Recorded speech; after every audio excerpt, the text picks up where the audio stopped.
we have two speakers who are very well known in their field. We have Robert Pizzutiello, who's going to speak on translating protocols between different scanners. That's very important for all of us, and Bob is a consultant, and so he gets to see everything.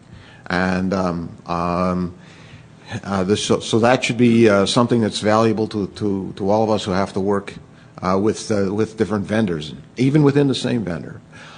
Second speaker is Keith Strauss, who will be speaking on pediatric protocols, and he has a nice way of translating adult protocols into pediatric protocols. So I'll be anxious to hear from him on that. Without further ado, I'd like to present Bob Pizzutiello and CT Protocol Review, Practical Tips for the Imaging Physicist. Thanks, Donovan.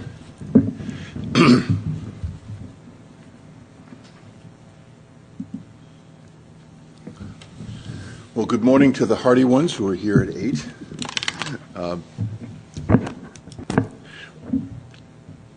What I really would like to focus my efforts on this morning is kind of the big picture of how to set up the system to work with a facility to look at the protocols, rather than focusing on the specific different manufacturers' things, because if you don't have a system and a process to do it, it will never get done.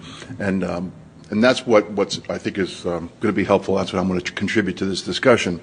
So what we're going to talk about is how do you come up to speed on a wide range of scanner types, a way to leverage your experience from one site to the other so that you can help facilities or scanners adjust their protocols, how to build relationships that encourage people to seek your advice on protocols, because really protocol review and management is a new thing, and it's not what we've always done before.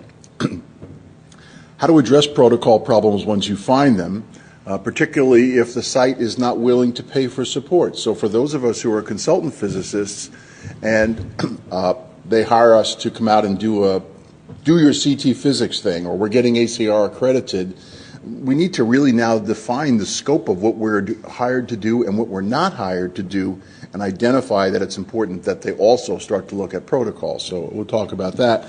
And I'm going to spend some time at the end on some of the newest AAPM efforts and the tools that different groups within the AAPM have been putting together, which are turning out to be, I think, very valuable to those of us who are working in this area. So I'm going to start off by talking about who is a consultant. And while people pretty much know that I'm a consultant, I'm going to suggest that everybody in this room is a consultant. Talk about the scope of the project of setting up CT protocol review. And then how do you actually get a facility to do it? Well, you have to understand, in my experience, the benefits and challenges for the consultant. And there are technical, operational, and professional challenges. And then I'll give some advice, and again talk about the AAPM working group on CT protocol and naming, nomenclature and protocols, and TG 225, which is our practice guidelines group. So first, who is a consultant? So consider a 33-year-old pregnant patient, 18 weeks, presents with severe headaches and labored breathing. So the emergency room physician orders CT scans, and they order a head and a chest to rule out pulmonary embolus.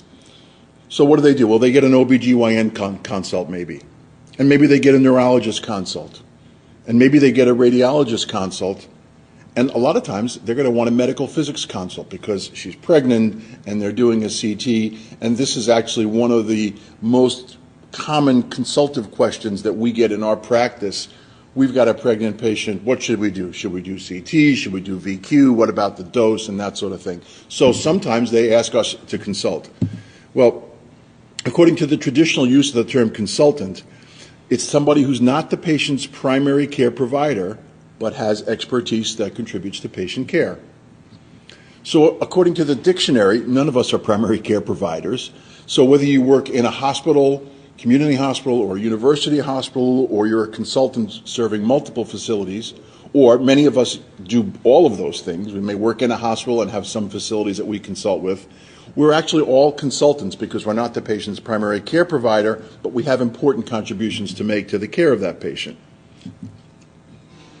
So there are some issues in this process that I'm going to talk about that are different for hospital staff medical physicists than for consultant physicists. And interestingly enough, in our task group describing the protocol management and review process that we're working on, we'll talk about at the end, we've actually written some descriptions of the little distinctions between what you can reasonably expect of a consultant medical physicist who's not there all the time versus what you can expect from an in-house medical physicist who is there pretty much all the time and very available. So really our full-time staff physicists share much in common with those of us who are consultants. So in terms of the technical benefits and challenges, the trick here is the same as with really operating CT scanners and performing annual medical physics surveys and everything else, but when it comes to protocols, it's even more complicated because of the diversity of manufacturers and models that we all have to deal with. And I'm going to suggest that if you're just tipping your toe into the water of looking at protocols, use the same kind of process that you did when starting working with ACR. And what most of us did was, well, we went to a place that we trusted. We went to a place that wasn't going to squeeze us too much on time. Went to a place where we had a really good, knowledgeable CT technologist and took our time and experimented and did a little of this and a little of that and find out how this works, knowing it's going to take longer to get the process started to do protocol review. So I think that's a good way to do it. So start with a couple of sites and a couple of CT scanners. Don't try to go to everybody all at once. Be sure you allow extra time to refine the process. Now, as a practical professional business thing, I feel it's really important to charge for work that we have expertise in, but it's also not really fair to charge for work when we're kind of learning on the job. So you have to figure out and decide what's fair in terms of if you're going to offer this service at the very beginning. Maybe you say, well, why don't we kind of work this out together, and you figure out a business arrangement that everybody can live with. But it's really important, I think, not to hold yourself out as an expert when you're not there yet, because everybody has to start somewhere. But believe me, this is a brand new process. I would say that until maybe 2 or 3 years ago, hardly anybody was talking about CT protocol review in large settings. So choose a receptive site. You need management support, you need personnel, and you need to have flexibility in the schedule. And what we did in our practice was we formed and led a CT protocol review committee. And so that committee is a group which I'll talk about, which we work closely with to go through the different protocols and try to figure out how to optimize. It's a little bit aggressive a word, but we're on the path towards optimization of protocols. Building our own scanner-specific protocol tables, and we'll be able to use the AAPM protocols that are starting to pop up on our website. And then once you've kind of got it going with the first couple of sites, and you'll understand how the nuances work, we'll talk about them, then you can go to other facilities, present the same kind of a proposal, and then identify milestones. So let's say in your first protocol review process, we want to get 3 protocols done in the first 6 months. So you get that done, then you can say, we succeeded. We got those 3 done. Work on your next 3 for the next 6 months, and then you could talk to other facilities and say, look, we're not going to get 50 protocols done in a year, but at another facility we were successful getting 3 done in the first 6 months, and go from there. So now there's some real practical aspects to making this happen, because this is very different. This is not like saying, I need 4 hours on your scanner or a day on your scanner to make measurements. This is a process that requires time for the radiologist, time for the technologist, and off time besides the meetings, plus our own time. So you have to have grassroots support. And the term that I have learned is the champion. When you're not in the department all the time, is the champion is somebody in the department who has some clout, who really wants to make this thing happen and who can make it happen. In our experience, the best champion is a radiologist who's really interested in CT dose and CT image quality. Sometimes a really strong technologist can do it, but honestly, without a strong radiologist to support it, it's not going to work very well. Then you have to present the case to the decision makers, because at least in my world, the radiologist is generally no longer the decision maker. There's somebody else who's managing the budget and the schedule and the time. And things you can do is, for starters, is to say, have you locked down all your protocols, and have we set up a process to make sure that we don't have inadvertent changing of the default protocols? And that's a really easy thing, because some of the places that I've gone to, even in the last year, have not done that. And when you say, look, that's really how some of the worst problems have occurred, that's a benefit you can provide right at the start. It doesn't take a lot of money. It's not that complicated. So you can show right away that you're bringing something new to the table. So the CT Protocol Review Committee consists of the radiologist, a CT technologist, and a medical physicist. It needs to be a radiologist who's really interested in CT, interested in dose.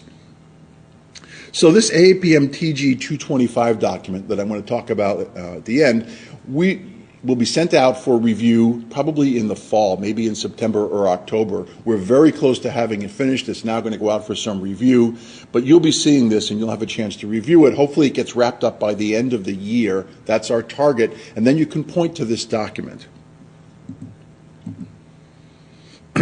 So how do you start the CT protocol review projects? Well, we're suggesting that you start with the highest, I'm calling it the highest dose impact, or the highest volume studies. So either the studies that have the highest dose or the highest impact of that dose. So perfusion is certainly at the top of our list. Pediatrics may not be the highest dose, but it could potentially have the highest dose impact to the patient. But also take a look at exams that you do a lot of. If you're at a facility that does very little pediatrics, then maybe pediatrics isn't at the top of that list. Or if you have a facility that doesn't do perfusion, the same thing applies. So think about the balance of where you want to get the highest bang for your buck. Because again, in any process that's going to be a little labor intensive, it's going to be a little costly, you want to be able to show success early on. So don't set your first milestone too far down the road. Set it fairly close so you can achieve it, point to having achieved the milestone, and then move on to the next. This is really important. You have to understand and review the clinical considerations, and that's really where the radiologist is absolutely essential. What are they looking for, and how much noise can they tolerate, and how thin do the slices have to be? Those are the key things that we experience. Another thing is to minimize the number of protocols. In many of the sites that we've gone to at first, there's been a huge number of protocols, and the reasons why we've heard for that as well, a lot of the doctors want their own way, whether it be the radiologists want their own or the referring physicians want their own. But if you think about it, in terms of a patient safety assessment, having too many choices just creates more potential for mistakes. So if you can work with a facility to try to streamline the number of protocols, then you'll reduce the chances for operator error. Next is to make sure that the members of the committee really understand the difference between patient dose and CTDI. And what I'm finding now is maybe about 10% of the radiologists are starting to get the difference, but the overwhelming majority of radiologists have been reading articles for the past 15 years, and they still think that CTDI is the patient dose. So I keep using words like, it's the dose to a 32 centimeter phantom, or it's the dose to a 16 centimeter phantom. It's not the dose to the patient. And so a little education and then consistent use of terminology will help. Agree on what the CTDI ranges should be for key exams. Because if you start again with your protocols that you're going to adopt, you want to know what the acceptable normal ranges of CTDI should be for those protocols. And then sometimes you can work out a system where they keep track of as an incident in your system or reporting or some sort of a log of cases that exceed your normal ranges.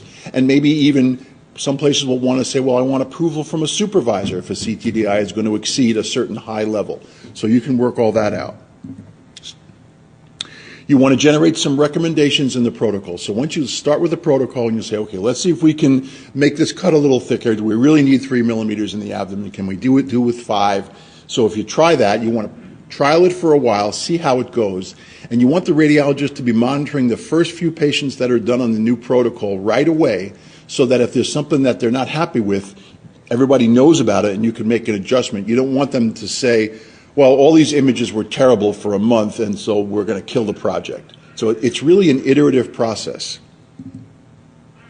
The committee has to meet regularly and evaluate your results. What we have found works really well as consultants, because we're not on site, is once we set up a project and we set up a plan, we say we're going to work on these protocols, we're going to change this one, Then if the radiologist has images that are of concern to them, they just send us a link, we get access to their PACS system, and we can look at those images remotely and make some assessments as to what we think happened, or maybe the CTDI was really okay because this was a really large patient, and remember this is dosed to a phantom, and so on. So we can help as a consultant that way as well. So after you do a few protocols and evaluate, then you move down the list and evaluate more protocols.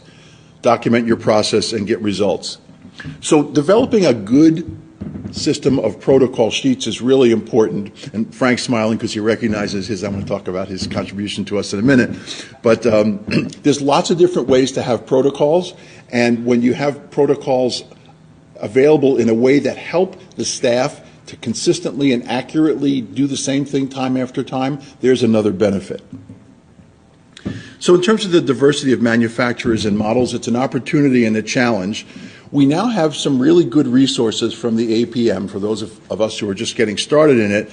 The first is we've had these AAPM Dose Summit, and those lectures are available on the AAPM website. And I would highly recommend for those of you who weren't able to go, or for those of you who went, but now it's been 9 months and there's something that was really of interest and you can't remember, go back and check those lectures out. The AAPM 225 TG report and the protocols website, which I'm going to walk you through at the end. There are also web and manufacturer resources, some of which I'll show you, but ultimately as a medical physicist, you're going to start to create your own experience, your own database of what works well with what manufacturers and what doesn't. Recognizing that not every radiologist is going to be the same. What may be acceptable at hospital A may not be acceptable at hospital B, but at least you can say, and this is one of the things I've learned to say. Years ago I used to say, this is what I recommend you do. I don't do that so much anymore. Now what I say when a question comes up is, well, one of our clients does this, and another of our client does that.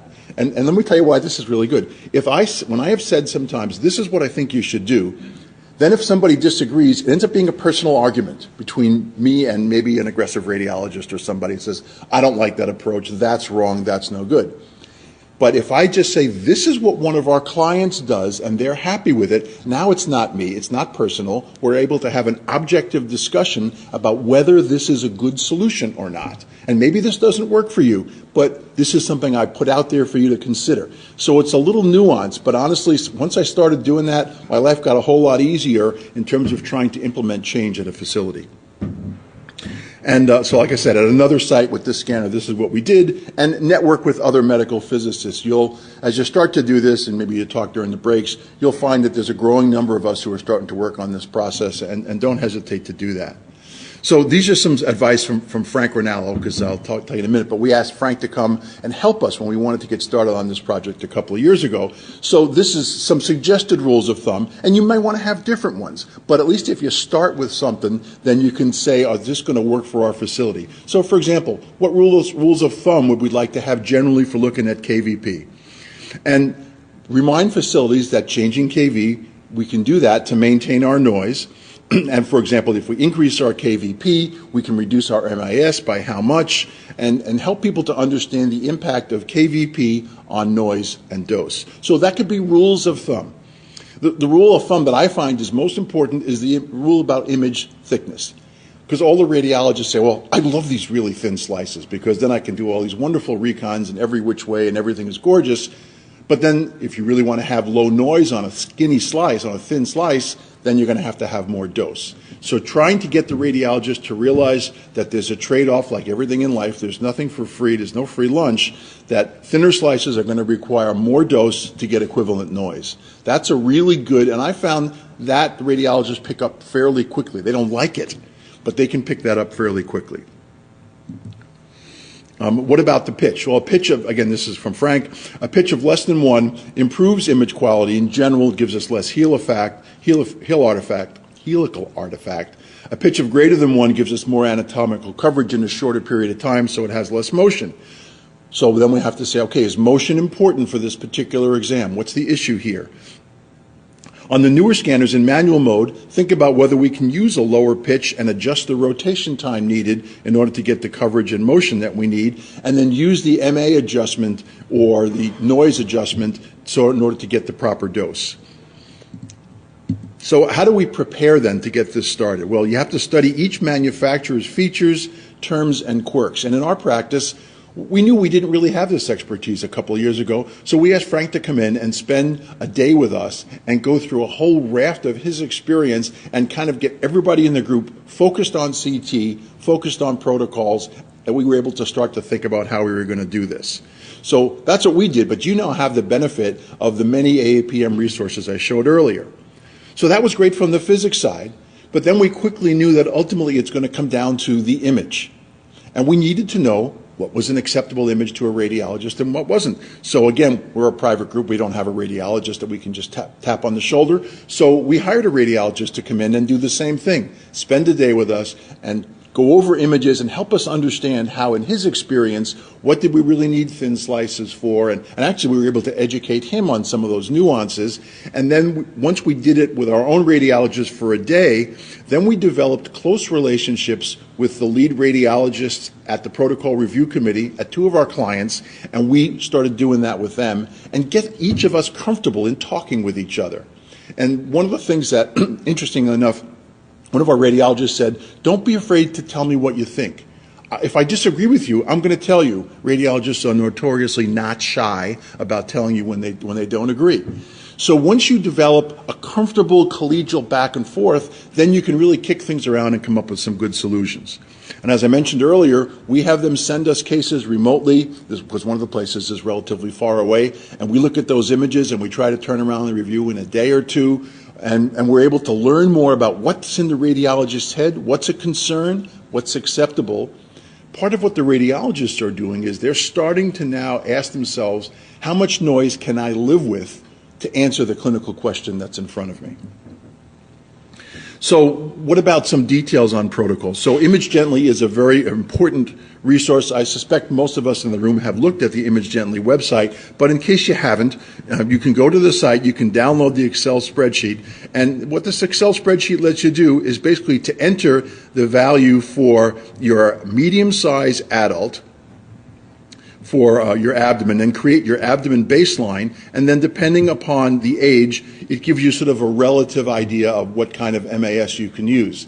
Now, I will tell you that at every place that we have worked at, when we walk in, their pediatric doses are already lower than this. So this is, if your facilities are not at this level, then you should comfortably be able to get your pediatric protocols down to these levels. But I would not stop there, because there's lots of opportunity to work with lower dose images in peds. Then go to the manufacturer's website. So here's some information from the Siemens website, but all the manufacturers have information on their websites on the protocols, what kind of technologies they have available in terms of dose reduction and recons and so on. And there's information available there. But what I would say is don't stop and just accept the recommendation of your applications person. It's a data point. It's a good place to start, but it's not the end of the story. There are plenty of other websites, and CT is Us is another one that has useful protocols that are worth looking at. So why have we not done this in the past? Well, I think in the beginning it just wasn't on our radar. I was talking with a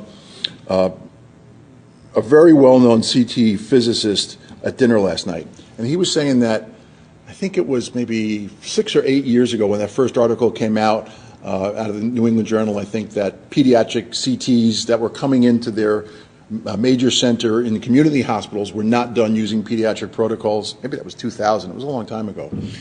He said, you know, until then, we never really thought much about CT protocols and doses in pediatrics. And at his institution, they went and started making changes. So for a long time, we didn't do anything about protocols because it frankly wasn't on our radar.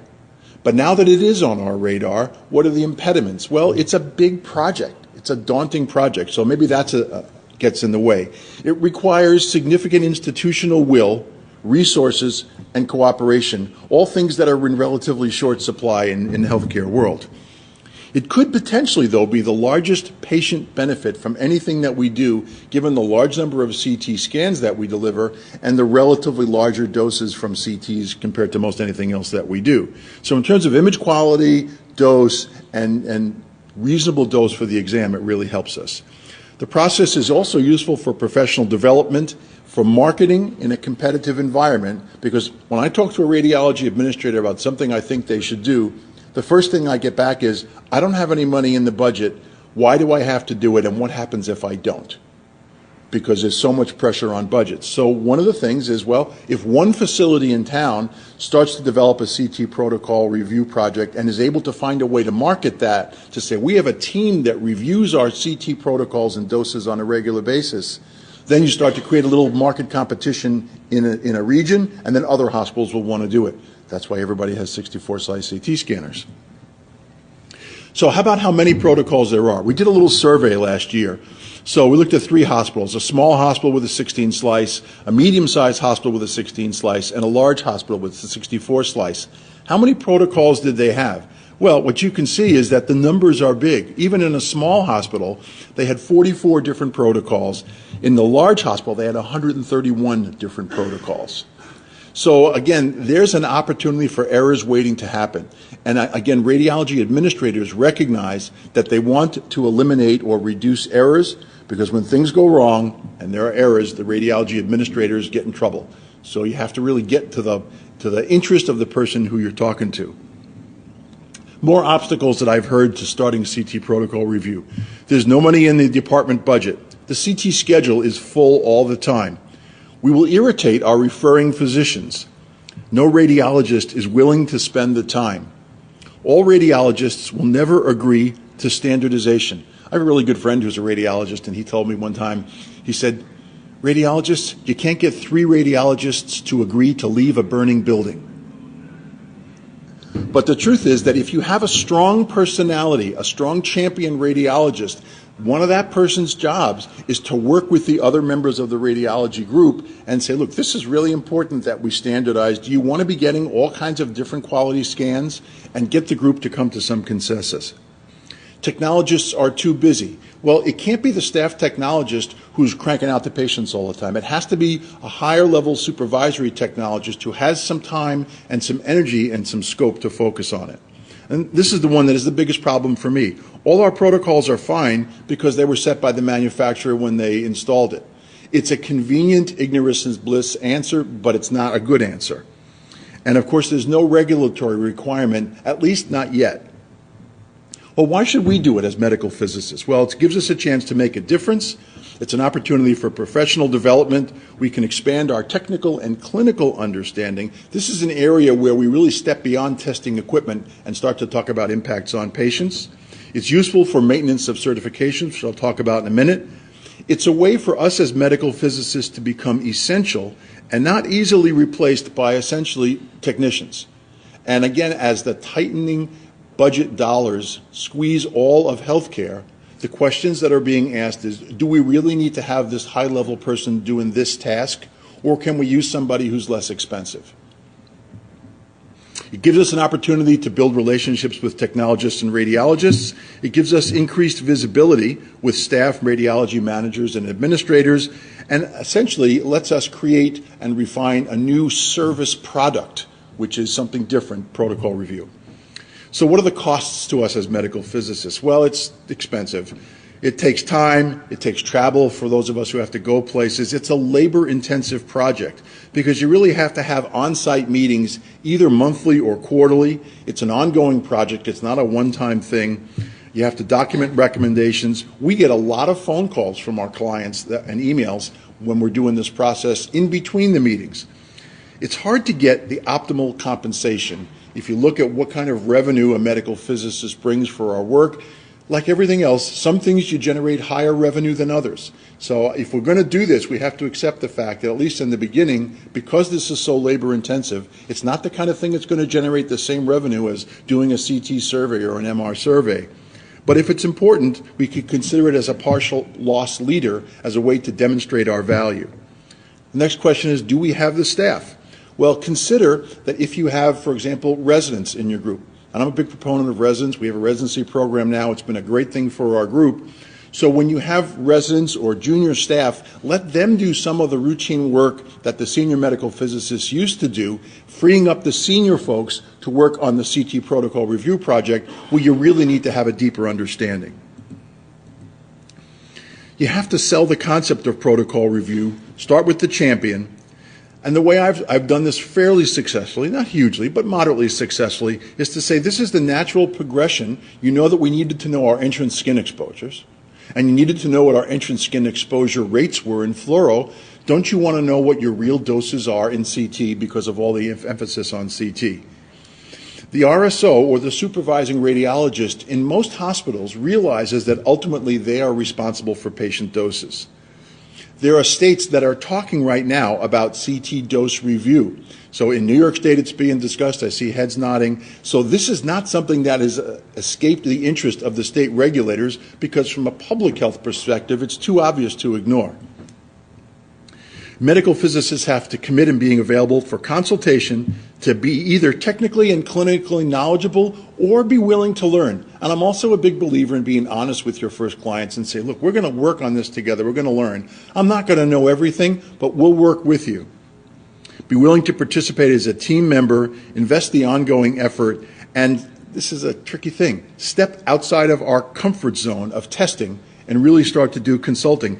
So I recalled my experience with mammography. So, years ago, started doing tons of mammography surveys. I don't know, I was doing 150 a year or something like that. And I got really good at doing a mammography survey. And then I started realizing that people were using weird techniques. A lot of radiologists said every patient has to have a screen film mammogram at 25 kVp.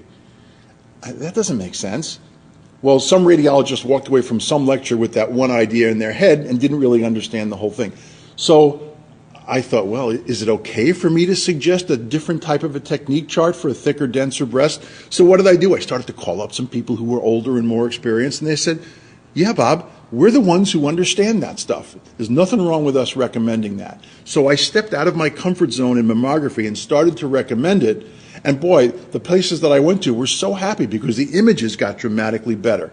So you can point to that as an example of how medical physicists helped facilities to understand the systems, the image quality, the clinical needs, and help them to improve, and then do the same in CT. So you have to help get a radiologist motivated. Unfortunately, in our world, a lot of radiologists are only interested in reading the cases that are in the queue for reasons that we understand. But there are other reasons why radiologists might want to do this. The general patient care concern, but it's very useful when patients ask questions about radiation dose. What's my radiation dose? How do I know it's not too much? Well, a radiologist can say, we have a system to ongoing review of all of our protocols to make sure that the doses are as low as they can be so that I, as the radiologist, can see what I need to see.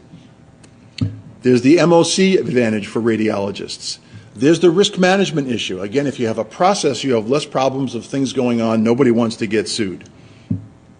It's also a way to communicate with referring physicians and market themselves, because every radiologist that I know is in at least a slightly competitive environment. So they can say to their referring docs, well, we're doing something different. We are really looking at our protocols, and maybe that's a way for them to help gain market share for them.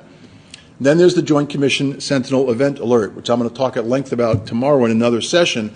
But here's a couple of highlights that, again, will help you sell it. So last year, roughly this time, the Joint Commission, not an organization normally known for issuing really in-depth understanding of radiation, actually issued something rather intelligent about sentinel events and radiation dose.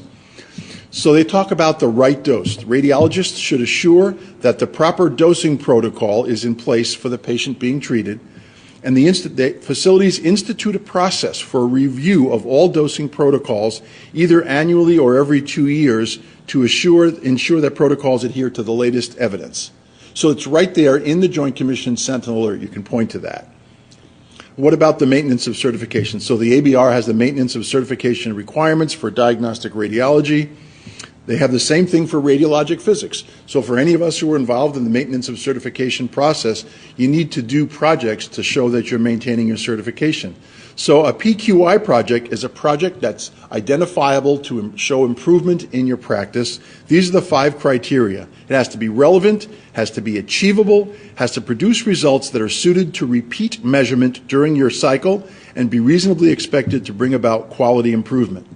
Well, a protocol assessment, protocol review project is ideal for that. There are some that are already available from Imagenologia. Here are a couple that are shown, or you can create your own. So when radiologists are saying, what am I going to do for MOC, this is one way to do that, and it works for us too.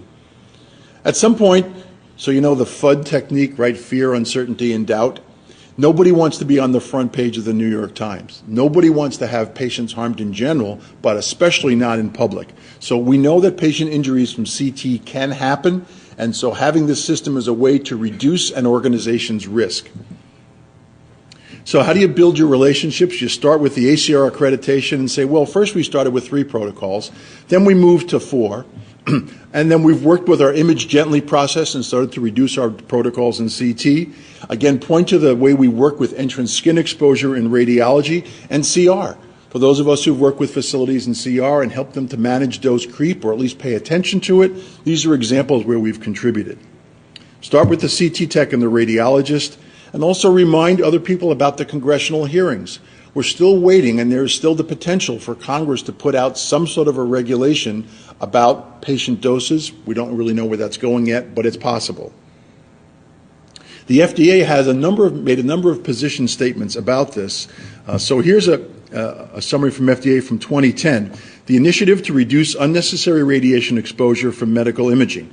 Now, you and I know that the FDA does not regulate facilities. FDA regulates manufacturers with the exception of MQSA. But the truth is most radiology facilities and hospitals don't know that nuance. So if you say the FDA is making statements about this, they realize that this is being taken seriously at the highest levels. So here's what the FDA talked about. 2 principles of radiation protection: appropriate justification for ordering and performing each procedure, and careful optimization of the radiation dose. When such exams are conducted, patients should be exposed to an optimal radiation dose, no more or less than what is necessary to produce a high-quality image. So if you don't have a protocol review process, you have no way of knowing whether you're doing that or not. So salesmanship. Why should facilities do it? Quality, risk management.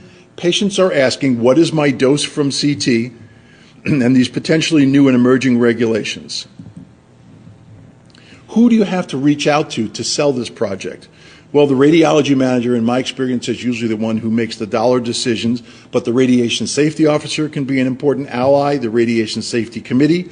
Hospital administrators are very interested in risk management people, and in one of our hospitals, the board of directors was very interested. So, that's a repeat. Here's another example from the Joint Commission Sentinel Alert, that the facilities need to address contributing factors to eliminate avoidable radiation dosing. Knowledge regarding typical doses, clear protocols that identify the maximum dose for each type of study, consulting with a qualified medical physicist when designing or altering scan protocols, and communication. So there's another reference you can point to say the Joint Commission Sentinel Alert says that you need to work with a medical physicist and do this project. Okay, so who are the people that you need to get involved to support this process? And I was thinking about the CT technologist supervisor. They're primarily focused on patient care and standardization. If it's a supervisor, they may have the time, they may not have the authority to get it done. They probably will have the ability to have staff do it, and they have no control over the physicians. The radiology manager has all of this, but also the operating budget, so they have the ability to control dollars. The radiologist may have the time, if they're interested. In our experience, the radiologists no longer have authority over dollars in a hospital environment, but they can affect interaction with their physician colleagues. The radiation safety and radiation safety officer in a hospital, what do they want? They want no incidents and they want compliance. So while they have questionable authority in a lot of areas, they may be able to motivate the administrators and get the physicians on board. Administrators and risk management people are very interested in public perception and risk management. So while they don't have much impact over physicians, they have the ability to control the hospital resources and to get these things to happen. We had one of our facilities where the board of directors had a meeting, and they called us up the next morning from radiology and said the board refused to sign the minutes of the last meeting until we presented a program to show how we were going to make sure that they didn't end up on the front page of the New York Times. This is when the articles were hitting, and the members of this board of directors were a lot of people from New York City. So they said, what have you done to assure that there are no media incidents? So if you need to, you can look all the way to the top. But the essential people to support the process are the CT supervisor, the manager, and the radiologist. So here are a few more words of advice. Teaching technologists is always win-win. How does this scanner work? Especially understanding CTDI and DLP and setting trigger levels. We've had some technologists say, I don't want to do this scan because the CTDI before the scan came up to be this number. You know, technologists know that there was bad incidents in California. They don't want to be harming a patient, so you have to make sure they understand what that's all about. So here's a slide from Doug Pfeiffer, just one way to say, let's make sure that our technologists understand what CTDI is, what DLP is, and I like this particular slide because this identifies the body size of the phantom, and make sure they understand whether we're talking about a 16 or a 32 centimeter phantom for peds. So now let's just say that you're a consultant and you're hired to do the routine CT medical physicist annual survey and maybe support them in ACR accreditation. And while you're working there, you come across some protocols that look a little weird. But you've never been hired to do that. So what do you do? So I have a suggestion.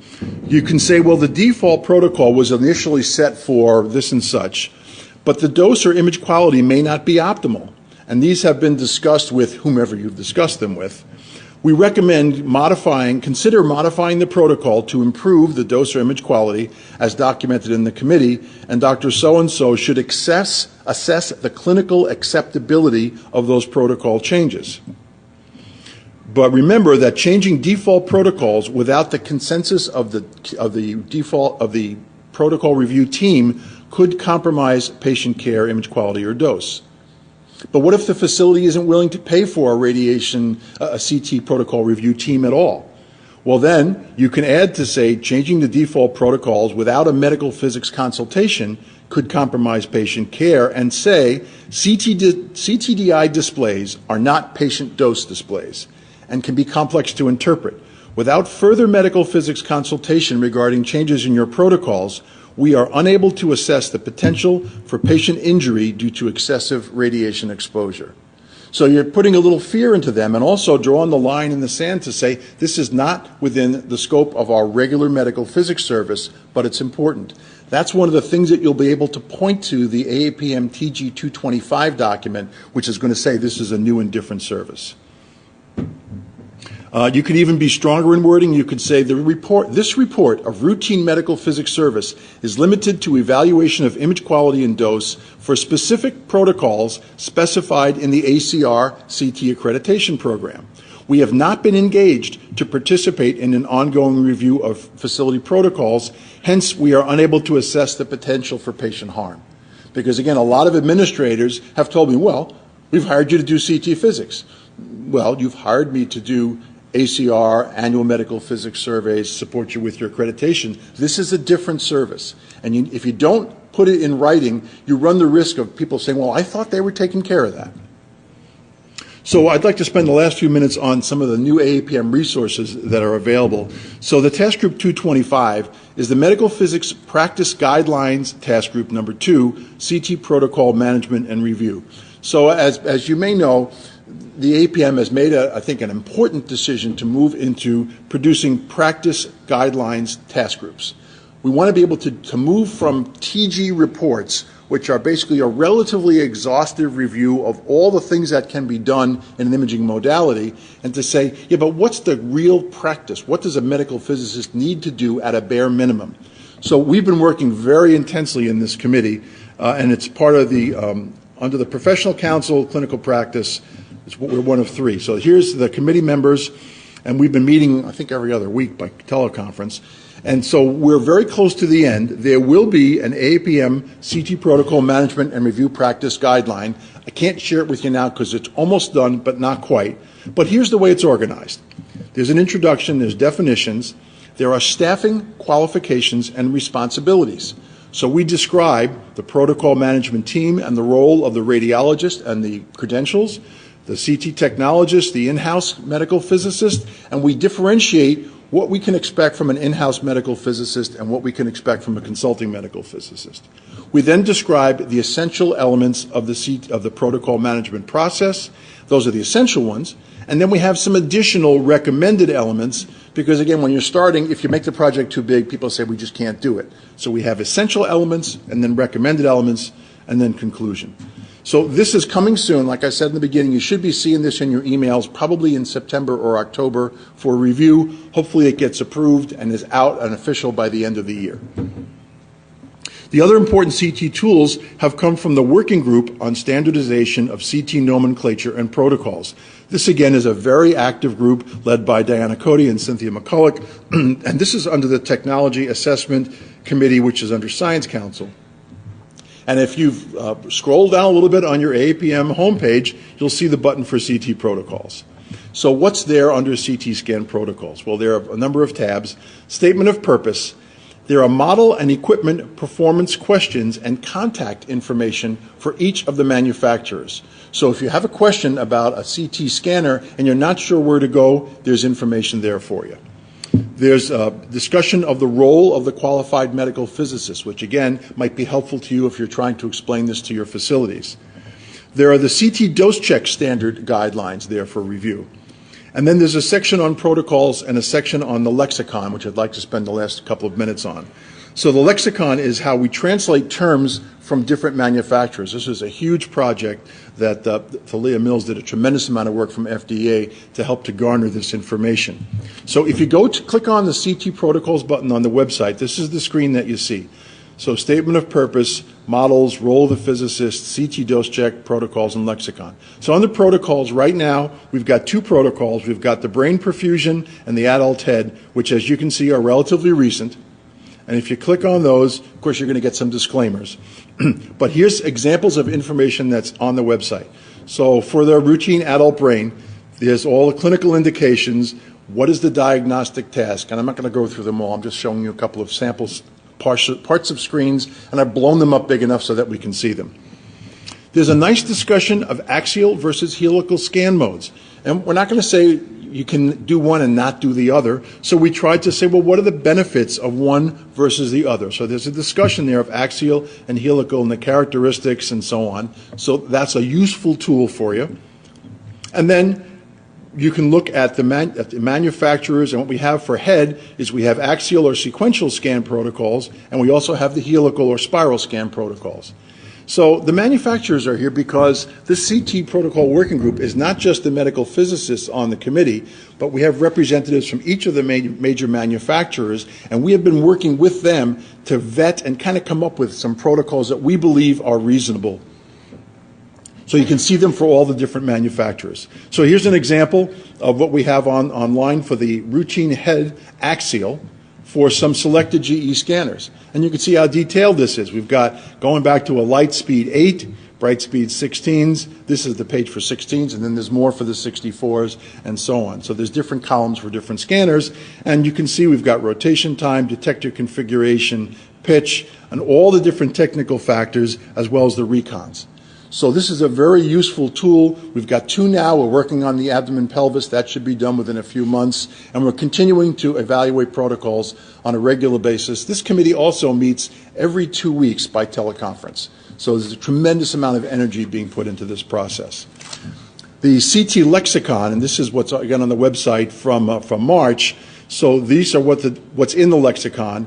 And there's basically, it's the different terminology used by each of the manufacturers for the scan acquisition and the user interface basics. Another set of tables for the dose modulation and reduction tools, multi-slice detector geometry, image recon and display, and so on.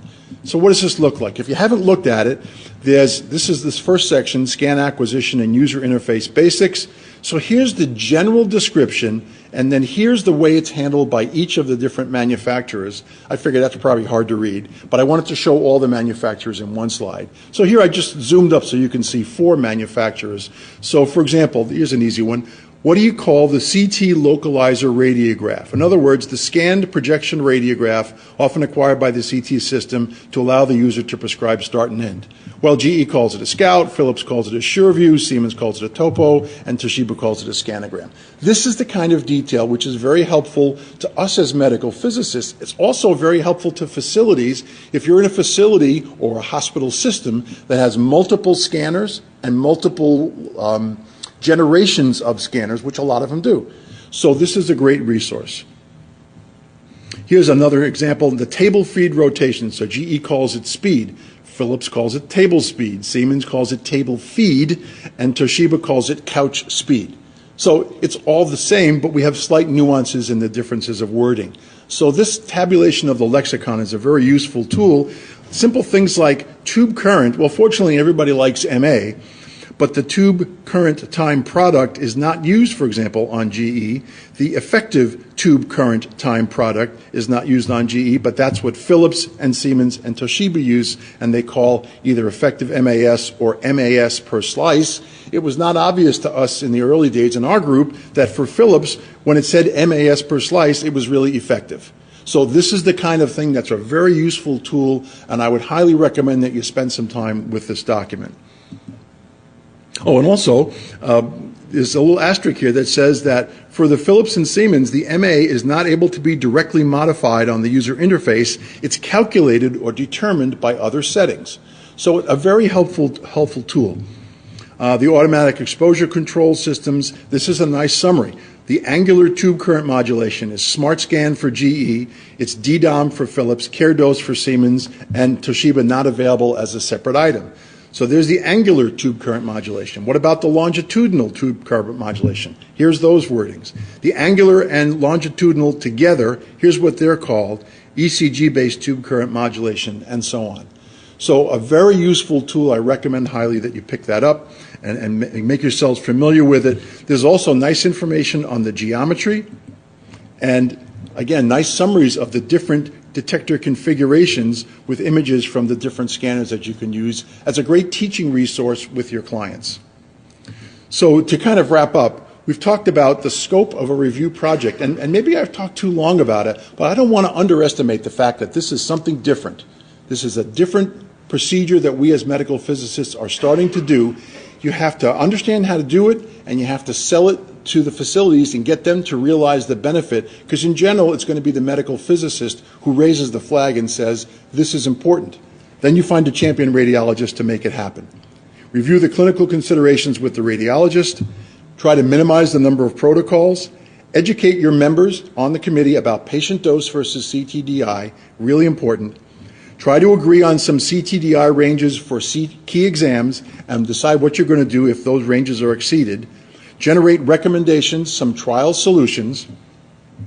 Have the committee meet regularly and reevaluate, and then evaluate more protocols. So in summary, we've talked about the fact that we have to come up to speed on a wide variety of scanner types, and the lexicon and the AAPM tools for protocol are a great way to get started there. Get started one place or two places and leverage your experience. Build the relationships that encourage your client to seek your input on protocols. In order to do that, you got to be willing to pay the price, to be knowledgeable, to be available, and to at least work as a member of the team. If you don't know, say you don't know. Address protocol problems when you find them, maybe how to describe that we have not been engaged through this process, but it's an important process, and utilize the AAPM tools. Thank you very much.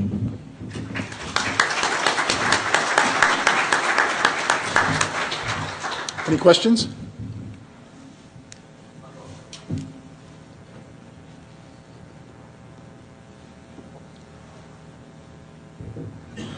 Thank you. That was very cool and very exciting. The question that I had is related to the business about these varying preferences among physicians and how you end up with these runaway lists of 86 different head protocols.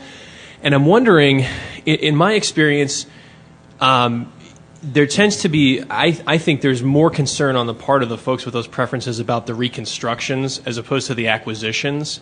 And I'm wondering if your experience is parallel to that, and if you see a strategy possibly being to standardize on the acquisition side and then to provide options on the reconstruction side so that people can still feel like they don't have to give up their preferences. Absolutely. The bottom line is radiologists want to see the recons. The problem is it takes time to generate the recons, and there's a workflow issue, but that's a whole lot better than a patient dose and an ultimate image quality issue. So it's very helpful to differentiate, say, look, once we acquire the images at a reasonable dose and with a reasonable configuration, can we recon to satisfy your needs? That's a really good point. Thanks, Dave.